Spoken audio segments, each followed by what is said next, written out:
Good evening. We are going to discuss the last of the Aseres Hadibros, Lo Sachmod. One is prohibited from coveting someone else's property, his acquisitions, his wife, his home, and so on. In the first rendition of the Aseres Hadibros in the Sedra of Yisro, the Torah describes this prohibition simply as Lo Sachmod. In the repeat of the Aseres Hadibros, in the Sedra of Leschanan, the Torah adds another dimension to Lo Sachmod, to not coveting, of Lo Sisaveh, not desiring. Let us first discuss what exactly this prohibition is. And as in many things in Torah, there is a difference of opinion amongst the Rishonim what exactly this prohibition entails.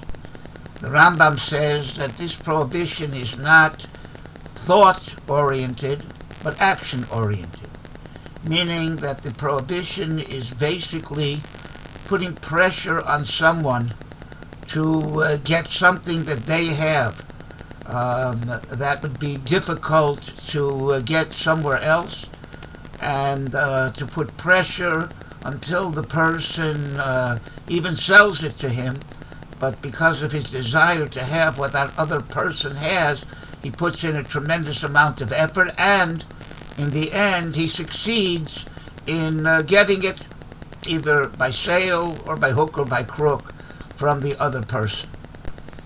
If he doesn't succeed in getting it, but he does put in the effort and pressure of trying to get it, then the Rambam holds he is transgressing the prohibition of Lo Sisaveh, which again is not only thought-oriented, but action. He has to put his desire into action of making the attempt to put the pressure to get it.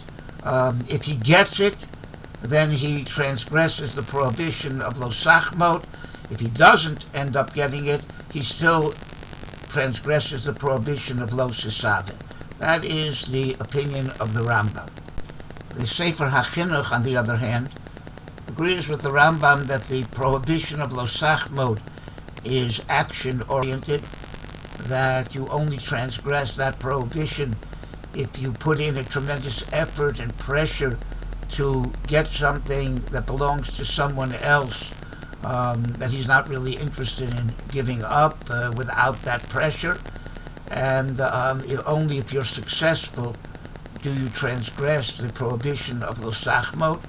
However, the prohibition of Lo Sisaveh, says the Chinuch, is more thought-oriented and just wanting that thing without putting in any effort or pressure. One transgresses the prohibition of Lo Sisaveh. The Ibn Ezra, on the other hand, holds that the prohibition is totally thought-oriented. There's no action has to be done, and just wanting something that someone else has, one transgresses the prohibition of Lo Sachmod and Lo Sisaveh. However, it should be noted that if someone sees something that he likes that someone else has, and he could go and buy something similar to that, that's not Lo Sachmod. Lo Sachmod, basically, even according to the Ibn Ezra, is where you see something that someone else has that's not available easily to get somewhere else, and you want that thing that person has specifically. There's no prohibition for people to want to buy things and to have new things, and if the reason that they know that such a thing exists is because they saw it by someone else, and because of that they have a desire to go buy one for themselves, that's not the prohibition, even according to the Ibn Ezra. Also, the Kinas Sofrim is also not included in this, and that is wanting something spiritual that the other person has. You see someone has a good character trait, and you desire to have that character trait too. Someone has a greater knowledge of Torah, and you want that greater knowledge for yourself. That's called kinas sofrim, and that's not included in the prohibition, because hakol bidei shamayim chutz miyiras shamayim, because God is not the one who ordains what kind of character traits you have. You have to work on that, or how much Torah knowledge you have, or how religious you are. So there you can desire something that you see by others. However, that is only if you want to have what the other person has. You want to have the same Torah knowledge that he has, and you're going to work on that. You want to have the same good character traits that he has, and you're going to work on that. But if it's a jealousy that is not spurring you on to greater heights, but you're just jealous of that person, and therefore you'll be just as happy if he lost his Torah knowledge, if he lost his good character traits, so you'd be equal with him, that for sure is not proper and not permitted. Now let's delve a little bit deeper into the opinions that we've mentioned. First of all, the Rambam. The Rambam seems to contradict himself, because the Rambam says that if you transgress the prohibition of lo sachmod, you do not get lashes. You don't get malchus for being over this prohibition, of transgressing this prohibition, because it's a lav she'ein bo ma'aseh. It's a prohibition that you transgress without an action. Basically, the desire that you had and the effort that you put in. They ask on this, but there is an action. The Rambam says that unless you put pressure and you do an action and you are successful in getting it, you're not transgressing this prohibition.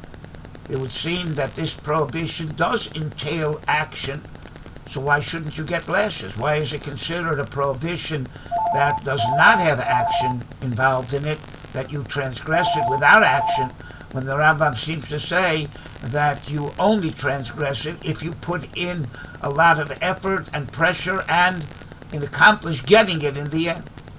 Perhaps the answer is the following. The Rambam holds that the transgression itself is wanting that thing that someone else has. However, it's unreasonable to think that just seeing something someone else has and having a fleeting desire for it should be a prohibition.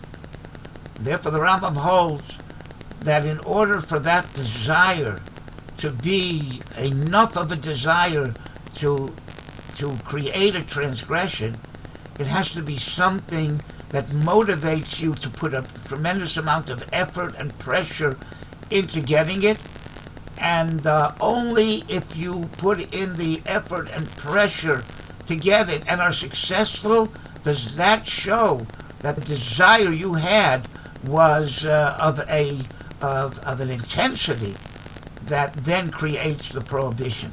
So really the prohibition is the desire, except in order to ascertain if that desire was strong enough, it had the measure of desire that creates this prohibition, the effort, the pressure, and the success of getting it is a sign that the desire was enough. So, but the prohibition is the desire, and the pressure and the getting it is only an indication of how much desire you really had.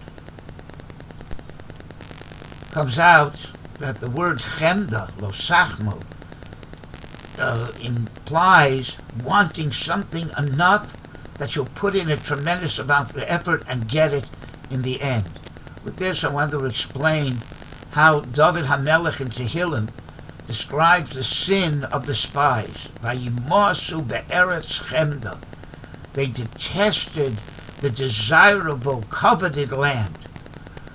It doesn't seem like that was the sin of the spies.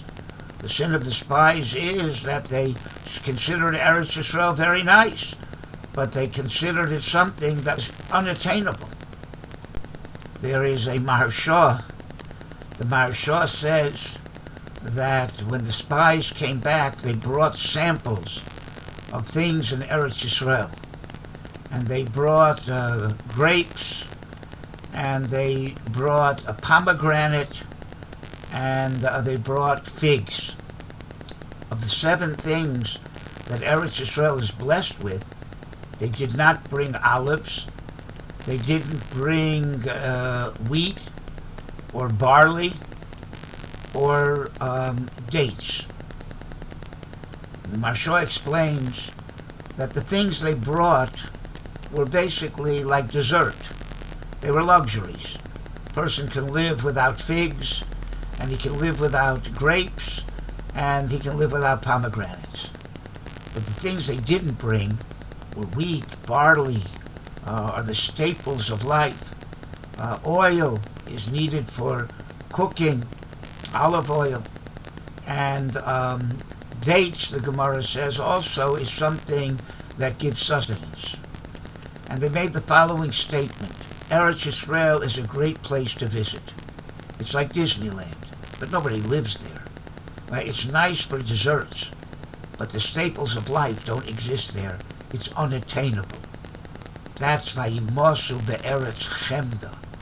They didn't see Eretz Yisrael as something as a result of chemda, that you want it so much that you get it, but their desire for Eretz Yisrael wasn't enough to put in the effort and pressure to get it. And that was the sin.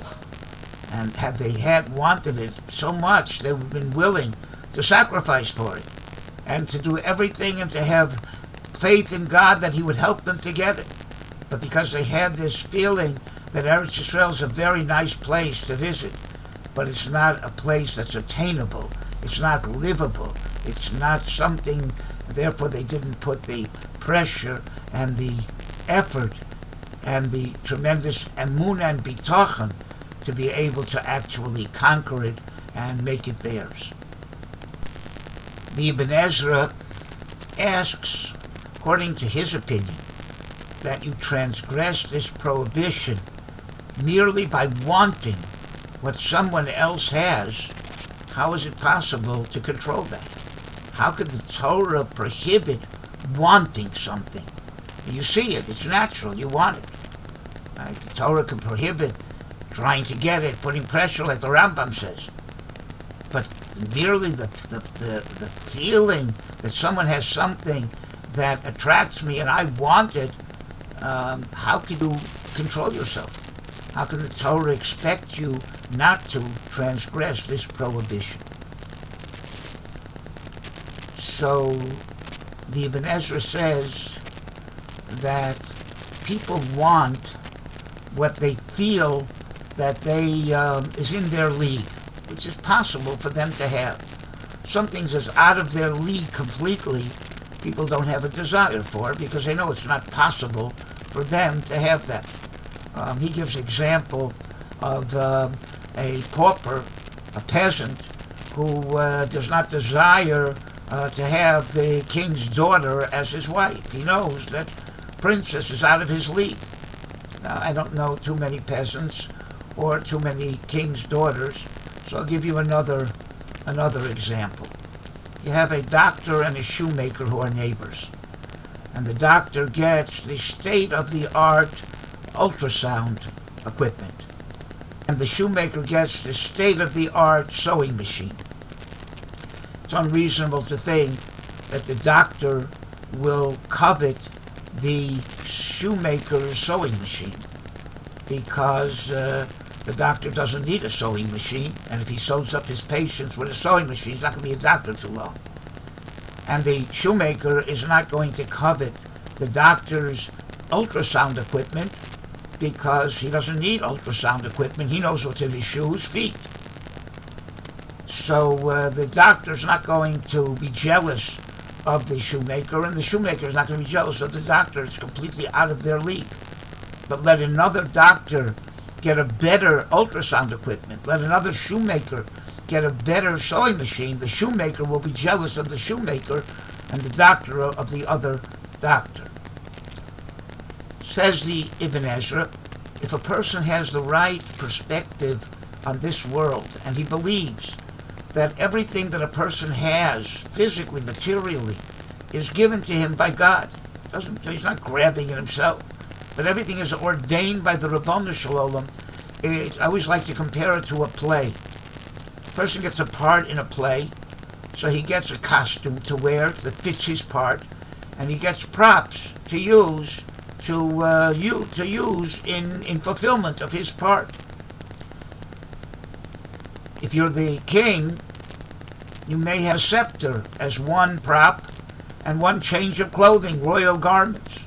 If you're the court jester, you may have 10 props and 10 changes of clothing to be the court jester. Doesn't make the court jester more important than the king. Just means that for his part in the play, he needs these costumes and he needs these props. And the king doesn't need that for his part in the play. So too, every person was created to fulfill a mission in this world. And his neshama was given the characteristics needed to fulfill that mission. That's his part in the play. And he comes on in a certain scene, on a certain place, on the stage. That's his mission in this world. In order to fulfill his mission, he's given a costume. It's called a body. And he's given props. Those are called his material possessions. Whatever God ordains for a person, bodily, physically, and materially, is in order to enable him to fulfill his role, his mission in this world. And therefore, what one person has is not possible for the other person to have because he doesn't need it. What's ordained for one person is his role in this world, his part. And there's no connection to what's ordained to another person. If a person would really believe that God ordains every person to have what they need, so then there's no way of being jealous of somebody else. It's out of my league. It's not something that has any connection to me.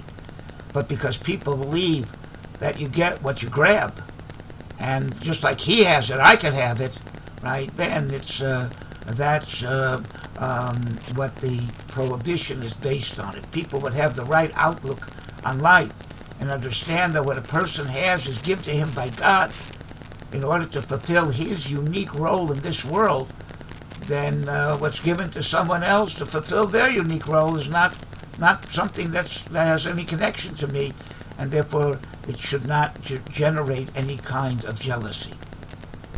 With this, we can understand something else that the Torah says. The Torah says that 3 times a year, all Jewish males are supposed to go up to Yerushalayim and to celebrate Pesach, Shavuos, and Sukkot there, bring certain sacrifices, and come to be seen in the courtyard of the Beis HaMikdash, and their wives go with them, and their children go with them. Nobody's leaving their wives and children home to spend Yom Tov themselves. So the entire Jewish population leaves their homestead and goes to Yerushalayim. That puts the entire Eretz Yisrael vulnerable to Goyim coming and just taking it over. Nobody's there. There's no policemen, there's no soldiers. All of them have to be in Yerushalayim. So the Torah tells us, Lo sachmod ish es artzecha. No one will covet your land when you go up to Yerushalayim 3 times a year, and Mamela, God will protect the homestead, and it won't be vulnerable to attack and to be taken over by foreign forces when you're in Yerushalayim. It always bothered me. Why does the Torah promise us, Lo sachmod ish es artzecha? They won't covet it. Let them covet it all they want. Just promise me they won't take it. That God will protect it and make sure they can't take it. I don't care what they want. Why does the Torah promise us, Lo sachmod ish es artzecha? Based on what we just said. When Klal Yisrael go up 3 times a year to Yerushalayim, they learn what holiness is. The Gemara says that how come the hot springs of Tiberia are not in Yerushalayim? Wouldn't it be an honor to Yerushalayim to have the hot springs there?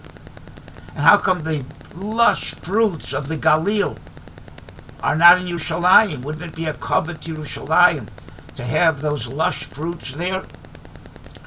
The Gemara says, because 3 times a year when we go to Yerushalayim to see and to be seen by God and to understand what holiness is, He doesn't want us to go for a hot bath and for good fruit. He wants to go l'shem shamayim, right, totally for spiritual purposes. On the other hand, the hot springs do exist in Tveria, and the luscious fruit does exist in the Galil. Why? Because living a natural life and connecting to the land physically and materially is a mitzvah. It's a mitzvah of Yishuv Eretz Yisrael, settling Eretz Yisrael and being settled in Eretz Yisrael.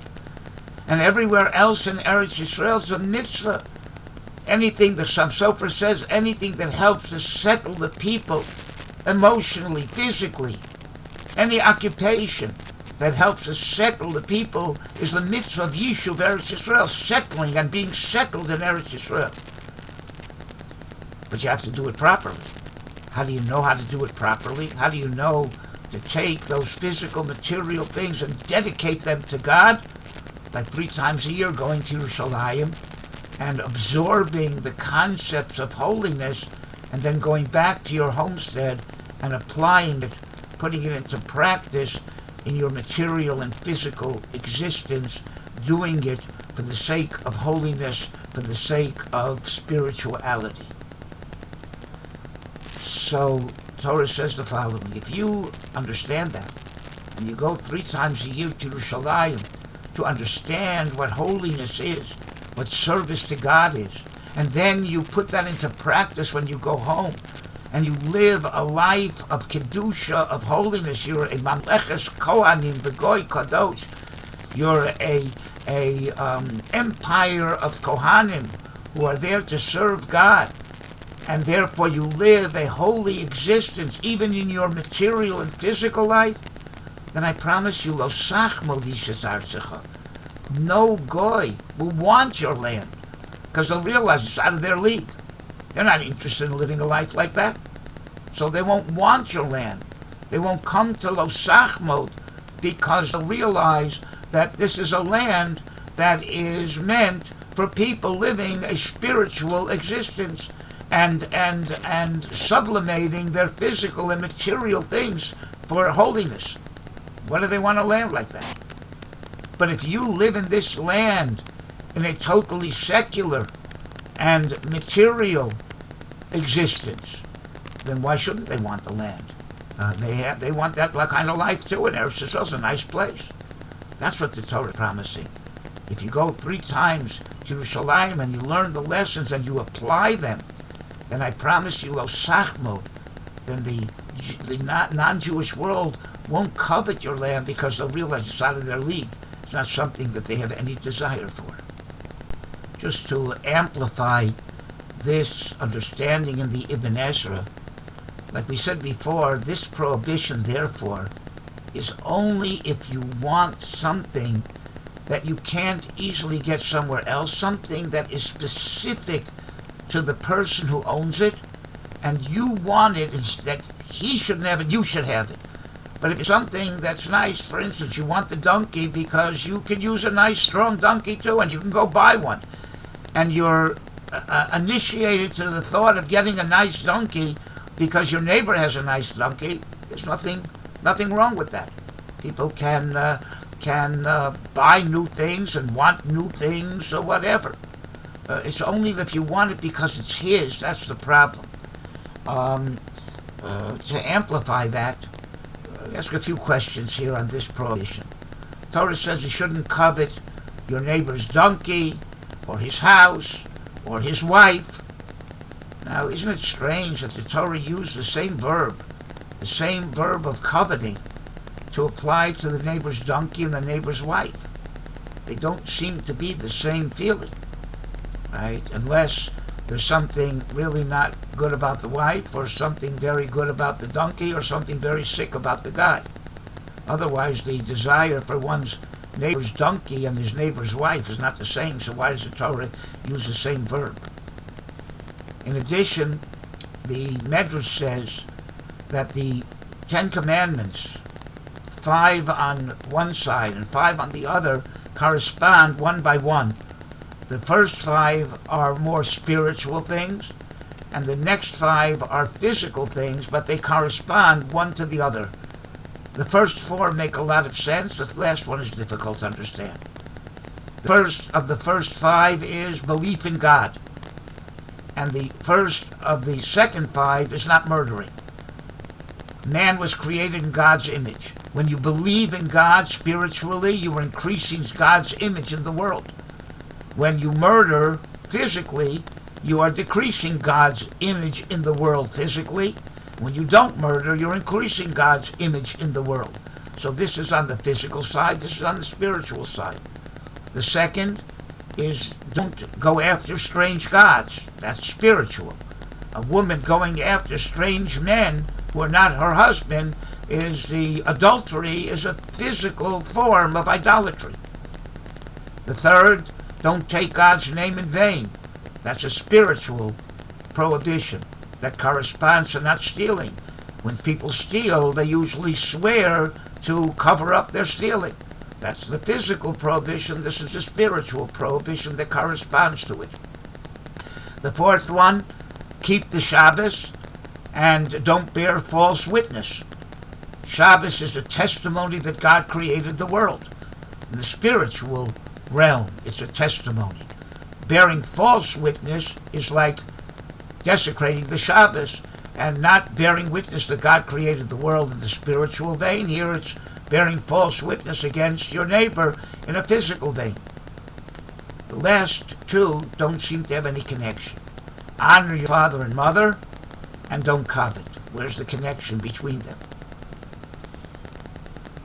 The answer, I think, and this is also an elaboration on the idea that we mentioned in the Ibn Ezra, the Pasuk says in Mishlei, Rekev atzamos kina. Jealousy rots your bones. Now you can understand that literally. When a person's jealous of someone else, it eats them up alive. But there's a deeper meaning. And that is, and the Gemara says on that, what you want you won't get, and what you have you'll lose. Basically the idea is the following. Kina, jealousy, is like we said, not wanting something that somebody else has because it's something that you could use, but it's wanting it because it's his. And you're not happy being you, and you want to be him. And therefore, to be him, you need everything he has. His wife, his material possessions, his physical possessions. I want to be him because I don't think there's any importance in being me. And if only I could be him. And therefore I want everything about him. So the same feeling for wanting his wife and his donkey is the same feeling. If you want the wife for sexual reasons, that's a separate prohibition. If you want the donkey because it's strong, and you could use a strong donkey, there's no prohibition in that. I want it because it's his and I want to be him. And therefore, if that's your motivation, you're never going to be him. So you can't get what you want. And what you have will atrophy because you don't focus in on what you have and develop it. You only focus in on what somebody else has and what they are, and you want to be them. And therefore you totally disregard what you are, never develop it. What you have, you're going to lose. That's what it means, rekev atzamos. Atzamos, besides being bones, it means your essence. It rots your essence because you disregard who you are and what your essence is, and only focus in on what somebody else is and what they have that makes them who they are. With that, you can understand something I heard. It says that you shouldn't covet your neighbor's donkey or his house or his wife, b'chol asher l'riecho, and everything that your neighbor owns.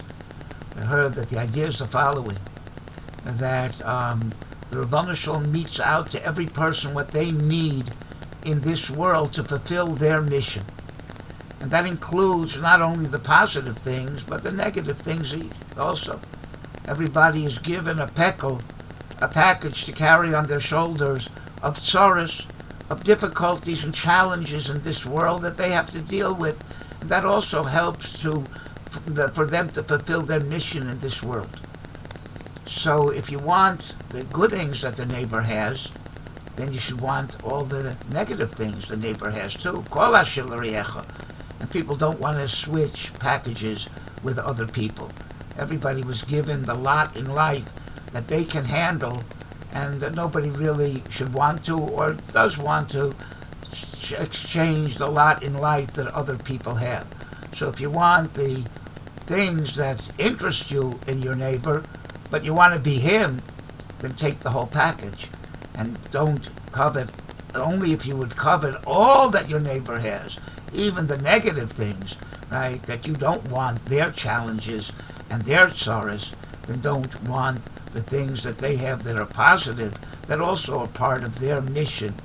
And therefore, according to the Ibn Ezra, part of this prohibition is not believing that God controls this world, that what people have in this world is determined by God to give them the props and the costume that they need to be able to fulfill their mission in this world.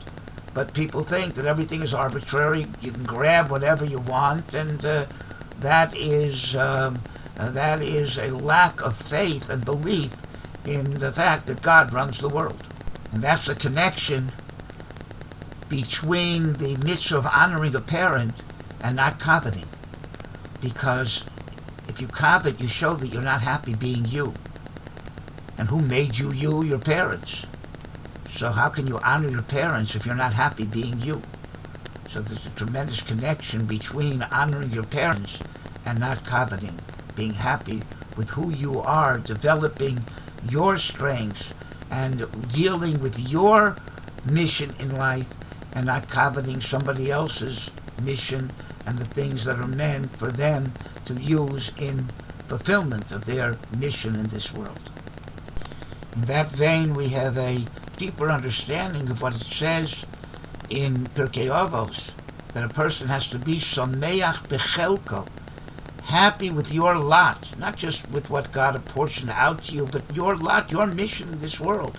And therefore you're happy with what God meted out for you to fulfill that mission. And with that also, you can understand that the Mesilas Yesharim says that another aspect of this prohibition is that if a person spends his time thinking about the material things that he wants and desires, and spends his time and effort and focus on that, then he becomes a very material-minded person, and that takes away from being a spiritual-minded person, and that takes away from the whole purpose of life in this world. As Rav Shamshon Hirsch puts it, that substitutes love of God for love of things, with love of things. Instead of loving God, one loves things so much that he spends his time and his entire focus on achieving things, especially when he's jealous of other people who have those things. And the Rabbeinu Bachya says that ultimately this is the last of the 10 because it could cause one to transgress all the other 10.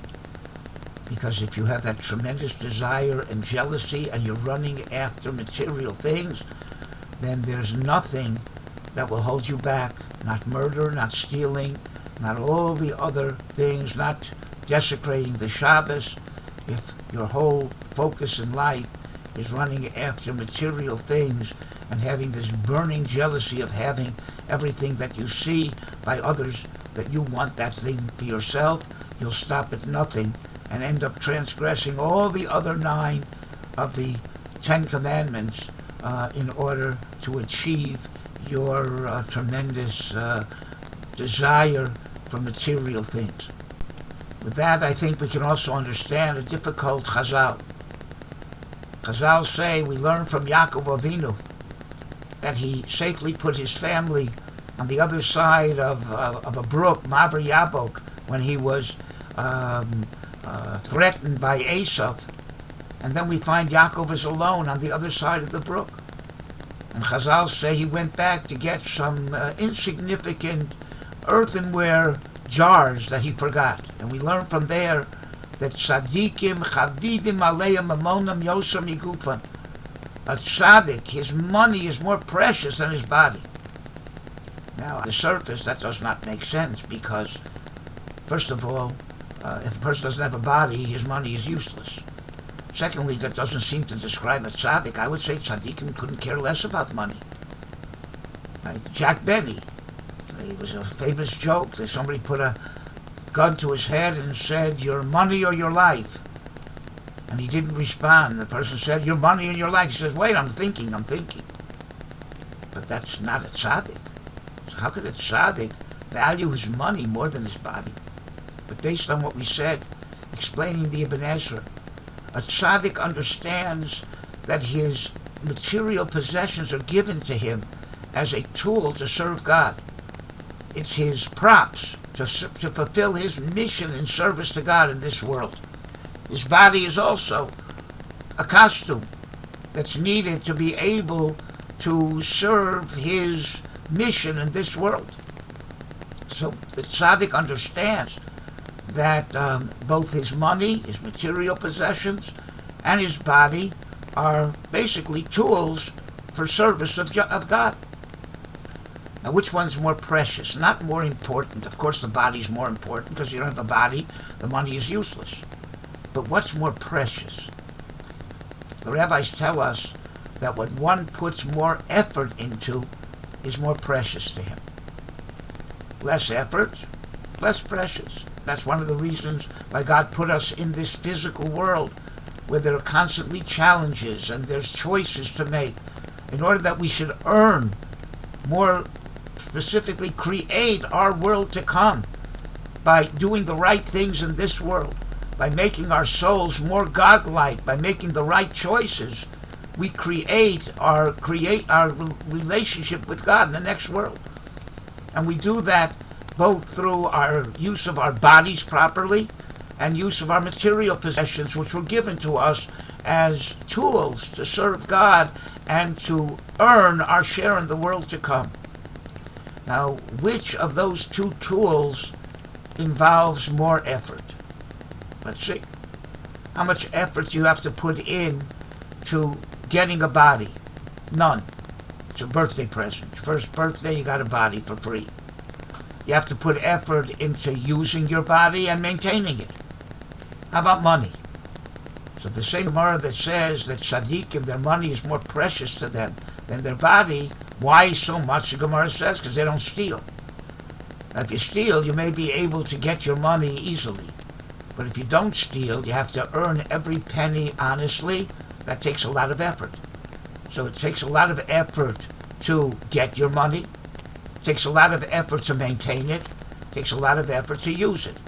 So out of 3 efforts, getting, maintaining, and using, 3 of them apply to your money and only 2 apply to the body. So both of them are tools to serve God. Which one is more precious? The one you put more effort into. So a tzaddik's money is more precious to him than his body, since he looks at both of them as tools to serve the Ribono Shel Olam. With this, you can also understand the connection between the last of the Aseret HaDibros and the first. When it comes to spiritual things, it's an endless cycle. When we finish reading the Torah, we start again, Bereshis. When you finish a Masechta in Shas, you start the next thing. We never finish. We're always going in a cycle, in a circle. It's all eternal. So when you finish the 10 Commandments, you start again. So there's always a connection between the beginning and the end. And the beginning is belief in God. The end is not coveting, which is a result.